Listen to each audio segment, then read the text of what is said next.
مارتينس اللي هي معناها هاي ماي جلويز. نرجع بقى لسلامنا الطبيعي. هاي ماي جلويز، عاملين ايه؟ يا رب تكونوا بخير. النهارده هنعيش يوم كامل مع بعض اسبانية. انا النهارده اسبانية، محدش يكلمني خلاص. المفروض الحركة دي هندية بس هنعديها يعني.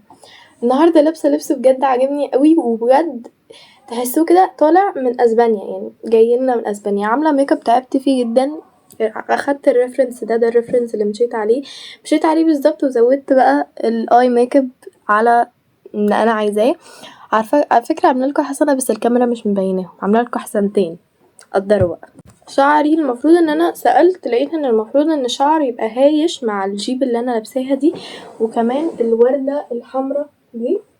فيعني ايه، لا تعبانة في التفاصيل، تعبانة فيها بجد. اما دلوقتي بقى فيلا ندخل على فقرة الفطار او الديسيونو بتاعنا النهاردة اللي هو الفطار. هنفطر توستادا كون توماتو. كده كده هكتبها لكم هنا لان انا ثقافتي فرنش وجرمن، شوية ايطالي شوية كوري، ماليش خالص في الاسباني. فتوستادا كون توماتو.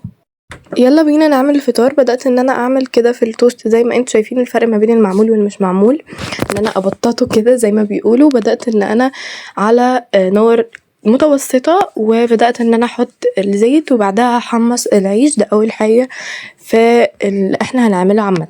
المهم تعالوا نعمل سبانيش كراميل لاتيه. حطيت الاول معلقه قهوه اللي هي سريعه الذوبان اللي انتوا شايفينها قدامكم، معلقه وزي ما تقولوا رشه كده. بعدها حطيت معلقه سكر ممسوحه، انا مبحبش السكر قوي عشان كمان هنحط كراميل وحاجات كتير. حطيت حاجه بسيطه ميه، وبعدها رحت شفت العيش ده قلبته على الناحيه التانية، هو مكانش لسه اتحمص. المهم عملت بالمضرب بتاع الايس كوفي، ممكن تعملوا في الازازه يا جماعه، ليها كذا فكره، لحد ما بقى ده الشكل، وكمان كملت عليه اكتر. المهم اول ما وصل للمرحله دي قلت اسيبه عشان احنا محتاجين لبن مكثف محلى، وما كانش عندي للاسف او ما كانش متوفر عندي، فاضطريت ان انا اعمله في البيت. اول حاجه حطيتها هو كوبايه سكر، وعلى قد ما بتحطوا سكر على قد ما بتحطوا لبن بودر. زي ما انتم شايفين لبن البودر بهدلني تماما. المهم يعني حطيت كوبايه سكر او نص كوبايه سكر، وحطيت اكتر منها حاجه بسيطه قوي لبن بودر، كيسين من اللي هما اكياس نيدو دي. بعد ما حطيت اللبن البودر انا زودت لبن بودر لان السكر بالنسبه لي كتير وانا مكنتش عايزاه محلى قوي يعني. المهم حطيت من المراعي ده لازم يكون كامل الدسم، لازم او مضاعف الدسم، المهم مش هينفع يكون اقل من كامل الدسم. وغليته، لازم برضو اللبن نغليه ونشيله ونحطه وهو مغلي. بدات اشوف العيش المتحمص اتحمص مني شويه بس كان طعمه تحفه. حطيت صلصه طماطم، انتوا ممكن تهرسوا الطماطم بدل ما تجيبوا صلصه طماطم. وبعدها حطيت عليها حاجه بسيطه زيت زيتون وتوم، رشه توم. انا بصراحه دي كانت بالنسبه لي تعب قوي. المهم حطيت رشة ملح كده، وبعدها حطيت اللبن اللي كان لسه شايلاه من على الفرن. بعدها حطيت قطعة زبدة كبيرة كده اللي هو معلقتين زبدة بالنسبة لكم لو هي سايحة. وبعدين بدأت على طول على فقرة الدوشة ان انا اعملهم في الخلاط كده. ده خلاط سموزي يا جماعة، بس انتوا اعملوه في الخلاط العادي هيبقى احسن عشان يستحمل الدرجات العالية. عملته لمدة 5 دقايق بس. المهم ان انا كل دقيقة كنت بسيبه يرتاح يا جماعة شوية عشان ما يحصلش حاجة او الموتور بتاعه يحصله حاجة او كده. عايزه اقولكوا احتفظوا بيه، بنعمل بيه وصفات كتير قوي. لا انا هنا بس كنت بغني وفرحانه بالجيب بتاعتي يا جماعه. سيبكوا من الحته دي خالص، لان بجد اسبانيا طلعت نفس تقريبا فايب اللبس بتاعي لما ببقى يعني فاهمين فرحانه. حطيت لبن ساقع كده ولازم يكون ساقع لان انا مش هحط تلج، لو هتحطوا تلج مش لازم يكون ساقع يعني. حطيت الصوص الكراميل ده كان المفروض احطه من الاول بس انا حطيته بعد ما حطيت اللبن ودي غلطه. وحطيت السيرب بتاع الشوكولات ده يا جماعة وزود اني شوجر، وكمان السكر الستevia فيه قليل قوي قوي. وحطيت صوص الشوكولات ده وده هكذا برضو زيرو شوجر مفهوش سكر. وبعدها كملت اللبن لحد الكمية اللي انا كنت محتاجاها، وبعدها قلبت. وتعالوا ندوق مع بعض.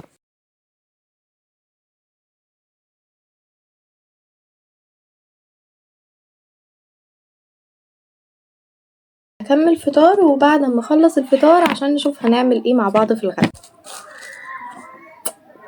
هاي يا جماعه، عايزه اقول حاجه مهمه قوي، وهي ان انا مش ناسياكوا، والله مش ناسياكوا خالص في حوار مشتريات المدرسه، وازاي تكوني افضل طالبه، وازاي تكوني جذابه في المدرسه، وحاجات كتير قوي منهم ازاي تذاكري، ازاي تنظيم الوقت هنرتب مكتب الدراسة مع بعض.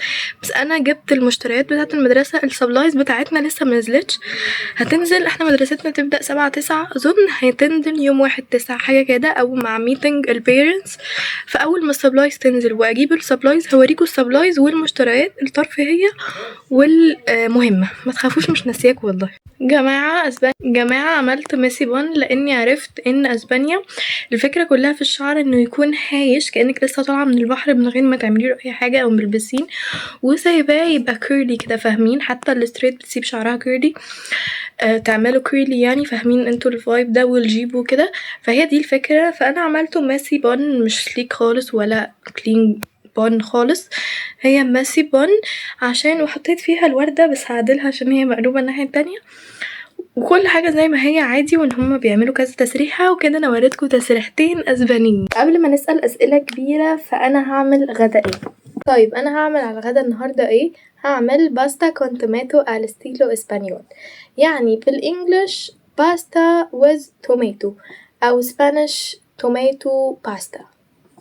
طب ايه اندومي الخضار ده وايه مكانه وايه محله في الاعراب؟ فعايزه اقولكوا يا جماعه ان انا بجد مش جعانه، وانا من الناس اللي بالنسبه لها اهم حاجه وجبه الفطار وخلاص، في اخر اليوم سناكس، وببقى شبعت جدا، مبقاش قادره اصلا اكل حاجه تانية، او بطني قادره تقبل حاجه تانية، بطني قادره تقبل حاجه تانية. فعشان كده مش هقدر اعمل مكرونه لان المكرونه تقيله قوي عليا، فهنعمل بدل المكرونة هنعمل اندومي. حابة بس اوضحلكوا النقطة دي، لان انتوا المفروض تعملوها بالمكرونة مش بالاندومي خالص. وانا هختار اندومي الخضار، انتوا ممكن تختاروا خضار او لحمة او اي نوع انتوا بتحبوه.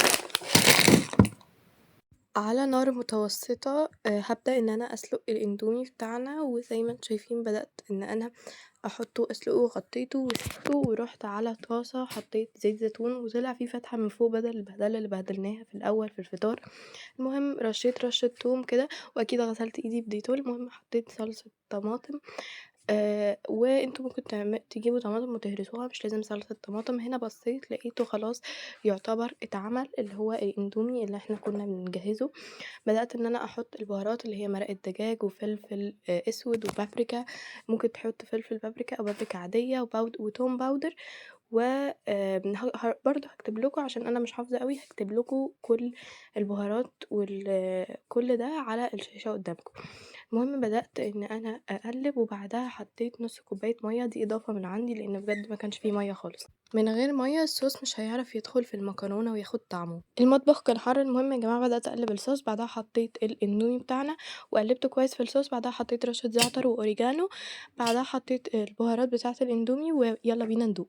خلينا نقول بسم الله ونتغاضى عن اللي حصل في ايدي. جماعة شكله زي بالظبط نفس اللون ونفس كل حاجة بتاع اللي هو الكربونارا، اللي هو الكوري ده اللي كنا عاملينه مع بعض قبل كده.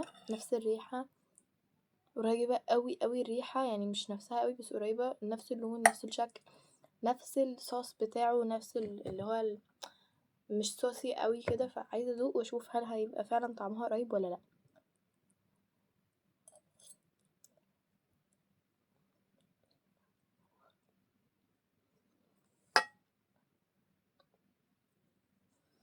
جماعة بهارات الاندومي بتاعة الخضار دي مديها طعم فعلا فعلا والله العظيم، قريبة جدا من بتاع الكربونارا بجد والله. لا جدا، لا جدا تحفة، فيها طعم المكرونة الحمرا. لا طعمها حلوة قوي، عجبتني قوي. انا ماسكة في دي ليه؟ طعمها عجبني قوي قوي.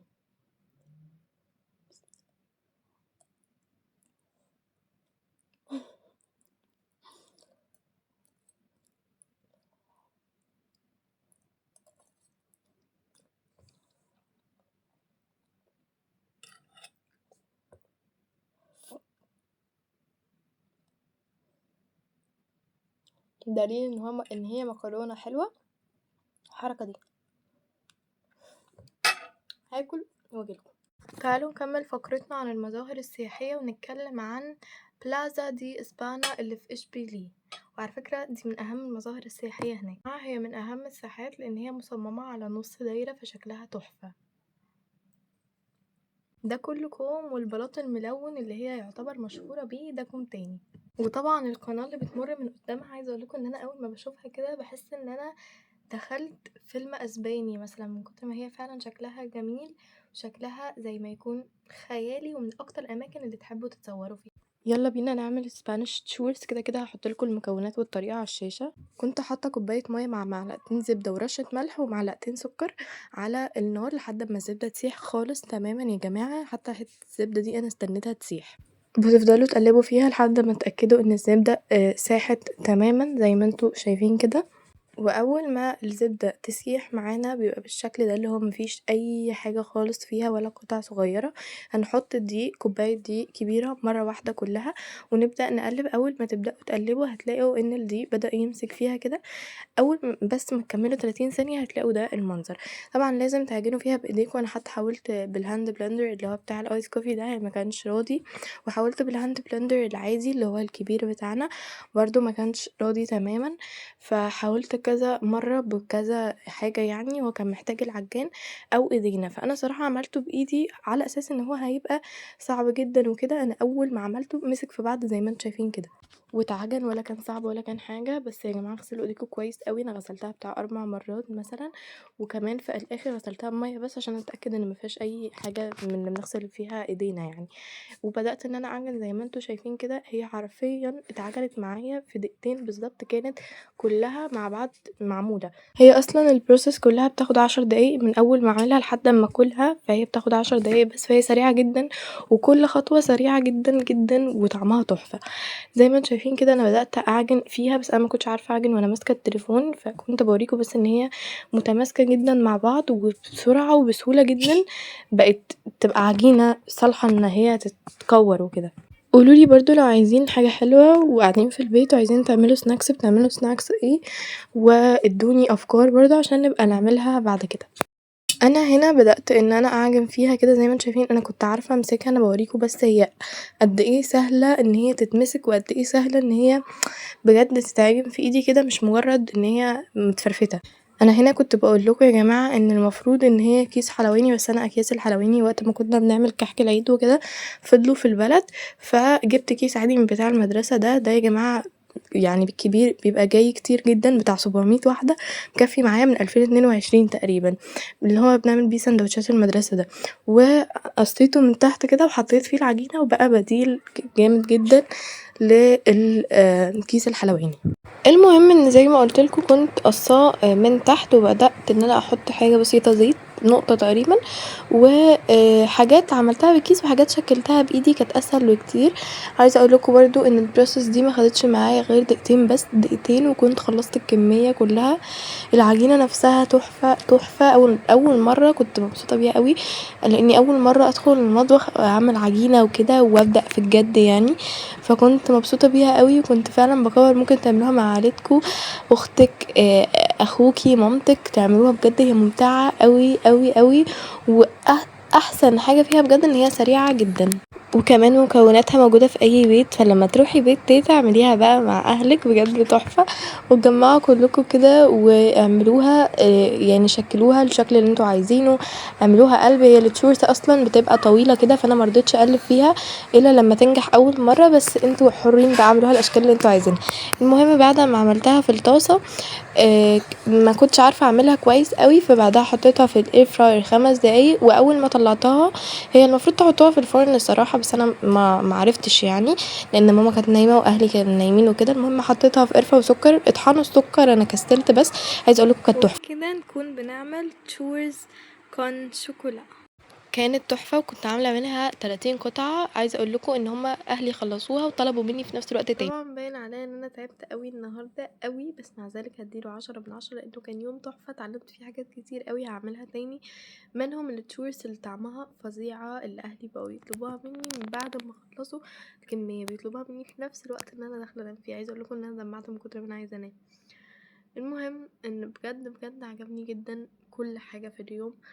اللبس inspired by Spanish outfits، شعري اللي برضو كان من الشعر او الهير ستايلز اللي كانوا بيعملوها.